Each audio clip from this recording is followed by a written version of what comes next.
네, 안녕하세요. 김상조 공정거래위원장 오늘 기자 간담회를 했어요. 역대 공정거래위원장 중에요. 제일 유명한 사람 같아요. 제가 볼 때. 예. 어찌됐든 간에. 예.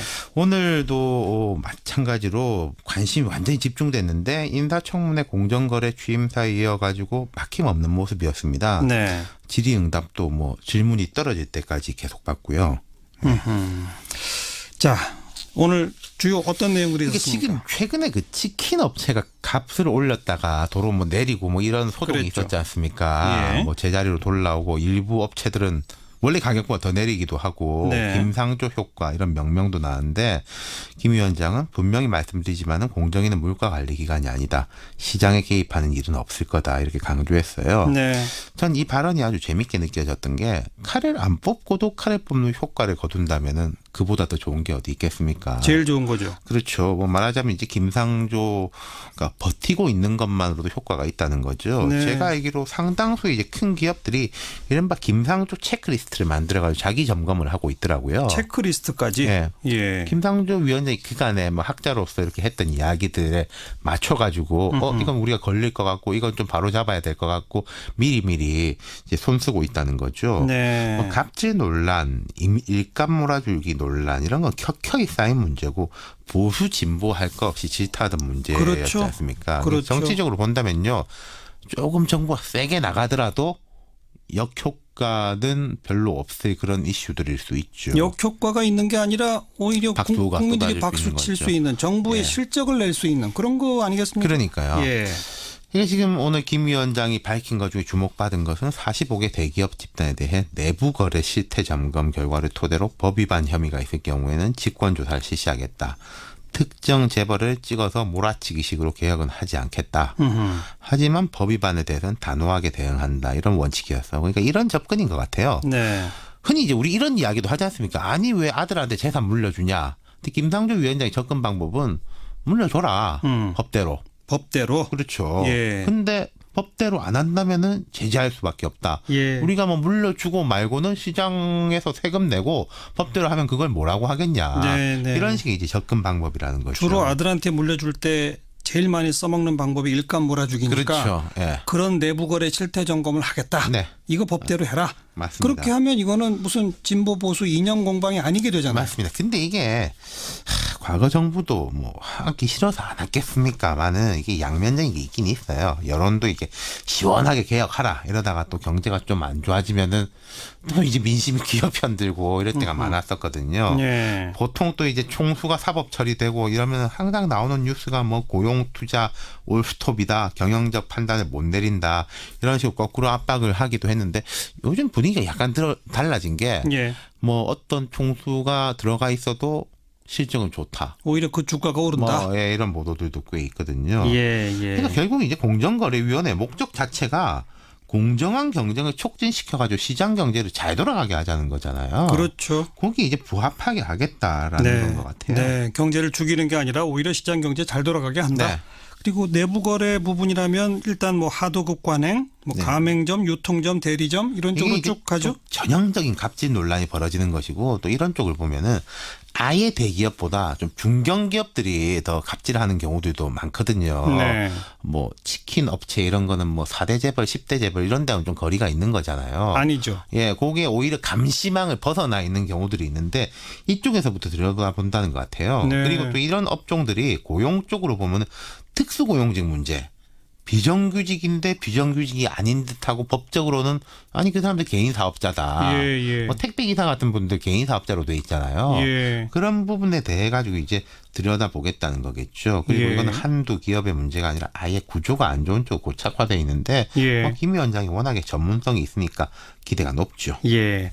뭐 10대 재벌 안쪽이 아닌 그런 중견기업에서 벌어지는 일들 네. 방금 언급하셨는데 그런데 김 위원장이 4대 그룹 관계자들도 만나겠다. 이게 투트랙인 거죠. 그 얘기를 앞서 했죠. 말씀드린 거하고 지금 4대 그룹하고 대통령께 보고해서 승인도 받았다.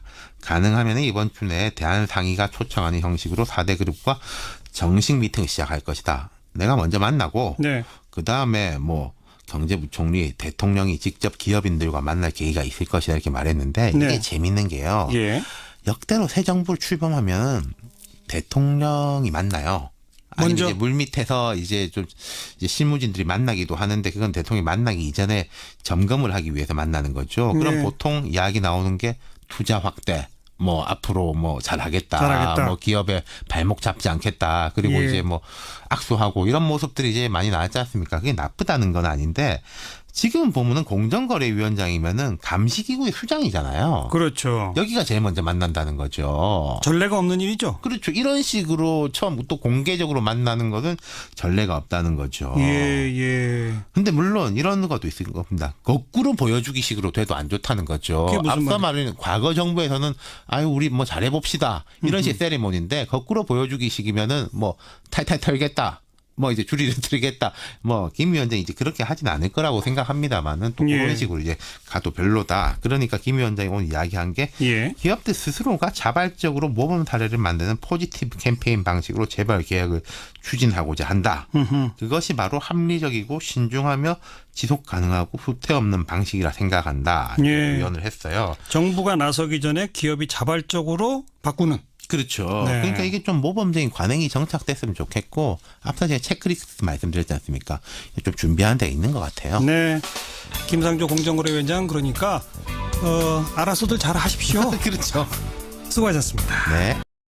김상조가 버티고 있는 것만으로도 효과가 있다는 거죠. 네. 제가 알기로 상당수의 이제 큰 기업들이 이른바 김상조 체크리스트를 만들어가지고 자기 점검을 하고 있더라고요. 체크리스트까지. 예. 예. 김상조 위원장이 그간에 뭐 학자로서 이렇게 했던 이야기들에 맞춰가지고 이건 우리가 걸릴 것 같고 이건 좀 바로 잡아야 될 것 같고 미리미리 이제 손쓰고 있다는 거죠. 네. 뭐 갑질 논란, 일감 몰아줄기 논란 이런 건 켜켜이 쌓인 문제고 보수 진보 할 거 없이 질타하던 문제였지 그렇죠. 않습니까? 그렇죠. 정치적으로 본다면요. 조금 정부가 세게 나가더라도 역효과는 별로 없을 그런 이슈들일 수 있죠. 역효과가 있는 게 아니라 오히려 박수가 국민들이 쏟아질 수 박수 있는 칠 거죠. 수 있는 정부의 예. 실적을 낼 수 있는 그런 거 아니겠습니까? 그러니까요. 예. 이게 지금 오늘 김 위원장이 밝힌 것 중에 주목받은 것은 45개 대기업 집단에 대해 내부 거래 실태 점검 결과를 토대로 법 위반 혐의가 있을 경우에는 직권 조사를 실시하겠다. 특정이 되고 이러면 항상 나오는 뉴스가 뭐 고용 투자 올스톱이다. 경영적 판단을 못 내린다. 이런 식으로 거꾸로 압박을 하기도 했는데 요즘 분위기가 약간 달라진 게 예. 뭐 어떤 총수가 들어가 있어도 실적은 좋다. 오히려 그 주가가 오른다. 뭐 예, 이런 보도들도 꽤 있거든요. 예. 그러니까 결국 이제 공정거래위원회 목적 자체가 공정한 경쟁을 촉진시켜가지고 시장 경제를 잘 돌아가게 하자는 거잖아요. 그렇죠. 거기 이제 부합하게 하겠다라는 건 것 같아요. 네. 경제를 죽이는 게 아니라 오히려 시장 경제 잘 돌아가게 한다. 네. 그리고 내부 거래 부분이라면 일단 뭐 하도급 관행, 뭐 네. 가맹점, 유통점, 대리점 이런 쪽으로 이게 쭉 가죠. 좀 전형적인 갑질 논란이 벌어지는 것이고 또 이런 쪽을 보면은 아예 대기업보다 좀 중견기업들이 더 갑질하는 경우들도 많거든요. 네. 뭐 치킨 업체 이런 거는 뭐 4대 재벌, 10대 재벌 이런 데는 좀 거리가 있는 거잖아요. 아니죠. 예, 거기에 오히려 감시망을 벗어나 있는 경우들이 있는데 이쪽에서부터 들여다 본다. 네, 안녕하세요. 김상조 공정거래위원장 오늘 기자 간담회를 했어요. 역대 공정거래위원장 중에요. 제일 유명한 사람 같아요. 제가 볼 때. 예. 어찌됐든 간에. 예. 오늘도 마찬가지로 관심이 완전히 집중됐는데 인사청문회 공정거래 취임사에 이어가지고 막힘없는 모습이었습니다. 네. 질의응답도 뭐 질문이 떨어질 때까지 계속 받고요. 자, 오늘 주요 어떤 내용들이 이게 있었습니까? 지금 최근에 그 치킨 업체가 값을 올렸다가 도로 뭐 내리고 뭐 이런 소동이 그랬죠. 있었지 않습니까? 예. 뭐 제자리로 돌아오고 일부 업체들은 원래 가격보다 더 내리기도 하고 네. 김상조 효과 이런 명명도 나는데 김 위원장은 분명히 말씀드리지만은 공정위는 물가 관리 기관이 아니다. 시장에 개입하는 일은 없을 거다 이렇게 강조했어요. 네. 전 이 발언이 아주 재밌게 느껴졌던 게 칼을 안 뽑고도 칼을 뽑는 효과를 거둔다면은 그보다 더 좋은 게 어디 있겠습니까? 제일 좋은 거죠. 그렇죠. 뭐 말하자면 이제 김상 재벌을 찍어서 몰아치기식으로 개혁은 하지 않겠다. 하지만 법 위반에 대해서는 단호하게 대응한다. 이런 원칙이었어. 그러니까 이런 접근인 것 같아요. 네. 흔히 이제 우리 이런 이야기도 하지 않습니까? 아니 왜 아들한테 재산 물려주냐. 근데 김상조 위원장의 접근 방법은 물려줘라.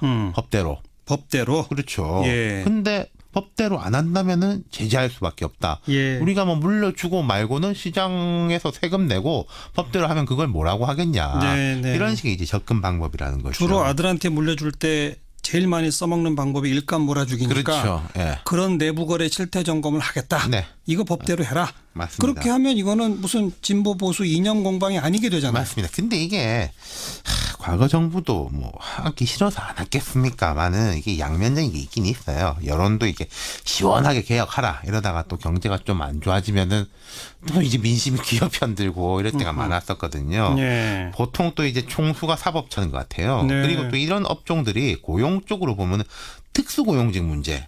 비정규직인데 비정규직이 아닌 듯하고 법적으로는 아니 그 사람들 개인 사업자다. 예, 예. 뭐 택배기사 같은 분들 개인 사업자로 돼 있잖아요. 예. 그런 부분에 대해 가지고 이제 들여다보겠다는 거겠죠. 그리고 예. 이건 한두 기업의 문제가 아니라 아예 구조가 안 좋은 쪽 고착화돼 있는데 예. 김 위원장이 워낙에 전문성이 있으니까 기대가 높죠. 예. 뭐 10대 재벌 안쪽이 아닌 그런 중견기업에서 벌어지는 일들 네. 방금 언급하셨는데 그런데 김 위원장이 4대 그룹 관계자들도 만나겠다. 이게 투트랙인 거죠. 그 얘기를 앞서 했죠. 말씀드린 거하고 지금 4대 그룹하고 대통령께 보고해서 승인도 받았다. 가능하면 이번 주 내에 대한상의가 초청하는 형식으로 4대 그룹과 정식 미팅을 시작할 것이다. 내가 먼저 만나고 네. 그다음에 뭐 경제부총리 대통령이 직접 기업인들과 만날 계기가 있을 것이다 이렇게 말했는데 이게 네. 재밌는 게요. 예.